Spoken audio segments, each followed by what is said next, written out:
Hi, my name is Frank Yu, and we are Team Black Chamber. My teammates are Forrest Pan and Jitendur Thakur. And this is DJINN, standing for Deploy Joint Intelligence Neural Network. This was meant to be a product for individuals and small and medium sized businesses to have sort of a cyber defense shield that they can implement without having to use an MSP or large scale cybersecurity, really built for enterprises. But for the sake of brevity, I'm going to show just the very basic features of this, but also focus on the website audit. So first off, voice orientation has been turned on for most. For example, if I want to stream the breaking news on Cyber and NHI, it'll do Students this. can now apply till June 7th. Okay, FIR that's filed over cyber attack on portal. Bhaskar English. So that's an example of the breaking news. However, what we're really going to focus on is essentially all the different features. So you can upload files. So if you have a screenshot of a website or even sort of an email or even a phone call, you can actually like do things like take a picture of the transcripts and it can assess it. But in this case, I am going to use the Alcohol, Tobacco, and Firearms website here. And I'm going to use this as an example sort of demo. And what I would do is, other than these uploading files, I can actually put the URL here. And I will perform an audit. The audit will basically use the research of Firecrawl and Tavli, as well as some research analysis using DeepSeek. And it's found some scam patterns, and these are all the sort of connected links to that particular site, which could be checked later. But this is really the core of it, is that this application is connected to both a CISO specialist and a special NHI threat desk specialist. And each one has a little bit of a different function, but you could have them look at that analysis that was scraped by Firecrawler and analyze it. So first we're going to ask the CISO what their opinion is. And you'll see the results are up here. And they'll give you an assessment. And of course, you could play the audio. The ATF's Don't Lie for the Other Guy campaign is a legitimate and vital public safety initiative. Okay. Now, with that same data, we'll ask the NHI specialist, which stands for non-human identity.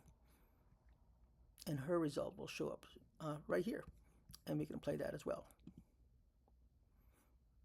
This public awareness campaign from the ATF, titled Don't Lie for the Other Guy, Now, you could also have them discuss among themselves. And so we can click this point right here. And eventually a conversation will occur between the two. There's also points here in the bottom where you could sort of have them just ask some other questions about cyber or any particular thing, not just a web audit. But in this case, the conversation should start pretty soon. So let me see where it showed up.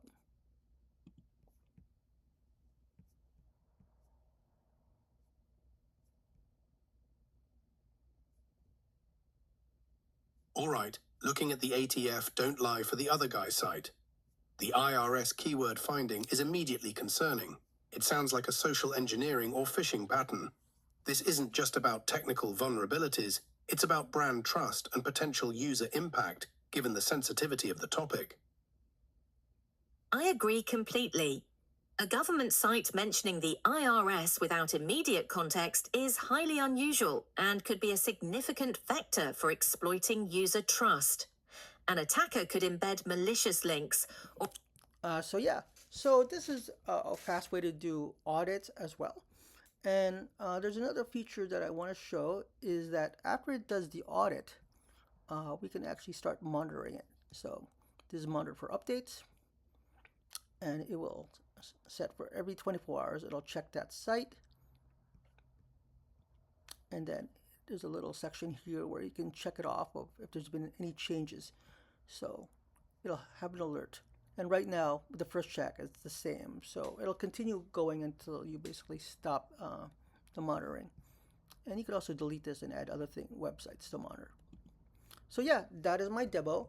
This is pretty handy, at least if you're a business owner, to check your own websites for possible threats. Because they not only assess whether it's a scam, but they'll also assess your possibility as a threat vector of having your thing hijacked or basically breached by malware and other actors. So that is our demo. We are Team Chamber, and we're just making it easier for people to sort of check their websites and monitor it, but also check out the websites that they use daily at all times. And yeah, so if there's any questions, there's a transcripts can be all downloaded. Audio could be turned on and off. But I actually found that the conversation between the two specialists, and they're both running on Opus 4.7, pretty helpful, and it's an 11 Labs voice agents. I'm using Firecrawl for the scraping, but also for the web search and research. I'm using Tavili, and I'm also using DeepSeek Research. Another pretty interesting is you can actually see the tool use. So here's the Firecrawl scrape, and then all the visitor founds, and then the specialist CISO is another sort of tool call, and it basically gives their opinion. So you have transparency of what functions and tool sets that the agents are using. So thank you very much, and that is my demo, and this is my contact. Thank you.